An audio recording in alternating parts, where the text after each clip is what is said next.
the techniques of astral traveling are real keen because what it starts to do is it starts to make you competent in the spirit world. Most people go to sleep and they just off to La La Land. They have a dream. You know, I was on the couch and then there was some feathers and then I was breakdancing. Then my grandmother came. Panic, what does that mean? I'm like, how the fuck would I know? What it is you want to, astral traveling helps you to become more competent and more aware while you're sleeping. So to become more competent and more aware, you must astral travel. So one of the best books, get any book that speaks to you and looks good. But I'll tell you 2 books that I use that absolutely worked or absolutely did it for me. One book is called Astral Travel, and the subtitle is Your Guide to the Secrets of Out-of-the-Body Experiences by Gavin and Yvonne Frost.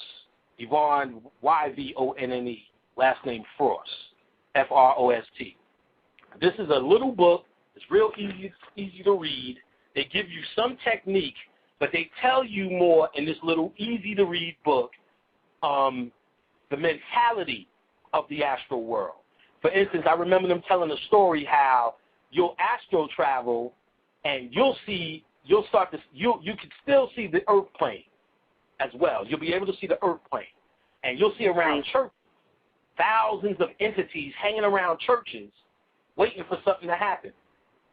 Because these people had this mindset that Jesus was coming, we're just waiting for this big thing to happen. When they died, nothing changes. They're still waiting around. Eventually, in the spirit world, they may say, well, goddamn, ain't nothing happening. So they may look for, and then other entities in the spirit world can actually help them get out of that dimension that they're stuck in. Only when they step up and ask for it. No one can come and save it. So one or two things have to happen. You have to understand where you are and want to go to the next level. No one can come and teach you this. People often ask me, Panic, why don't you go out and teach this? I'm like, no, this information people have to step to. You don't teach this. Same thing on the spirit world. And the only other thing that's going to stop this is when this entire reality is over. That's when everybody gets a go-home pass. And those who don't have a soul perish with this reality, because if you don't have a soul, you are just as important as a plastic container. So plastic doesn't have an afterlife, neither does someone without a soul.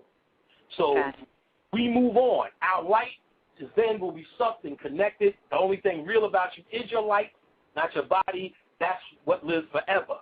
Knowledge or this studying this information enhances or brightens your light. So that's why you would be studying this light. So now the second book is called Astrodynamics, a new approach to the out-of-body experience by Robert Bruce. It's a bigger book, and he speaks, all the books I'm recommending, they talk in plain English. They don't try to be deep.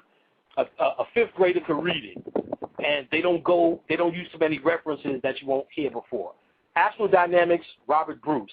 He goes step by step on technique of what you can do, how you can do it. You could do this first, then when you feel you accomplished that, you could do this next, this 3, this 4, this 5, and all of that kind of stuff. Now, at the time I was doing this, I had no idea what you call lucid dreaming was. Lucid dreaming is when you're in the dream and you are totally conscious in your dream. Most people can dream and just wake up and can remember what they can remember. Lucid dreaming, you are actually either participating in your dream, very active. Those are the most powerful. When you are actually participating and you can see, feel, and are conscious of what you are making happen on the spirit world.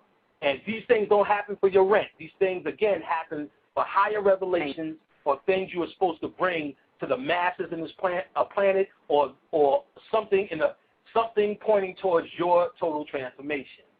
Now, there is where you're the total conscious observer in your dreams, where you're observing these things to the point where you are actually consciously weighing these things, as opposed to I'm sitting there in the dream going, yeah, that's this, that's that. Okay, it's a lake. lake means dead water, so that means this is dead. Where you're actually participating in thinking and seeing what this dream means. Then when you wake up, you remember it thoroughly, and you're able to deduct, see what happened, and it's an amazing thing. And by doing astral traveling, you will get into the lucid dreams. And by knowing your symbols, by having lucid dreams, you will then be able to decode the symbols of your dreams to be a more holistic, well-rounded scientist, a well-rounded god and goddess that you're talking about, one that's actually going into the holistic part of yourself to bring back greater understandings of what it is you're studying.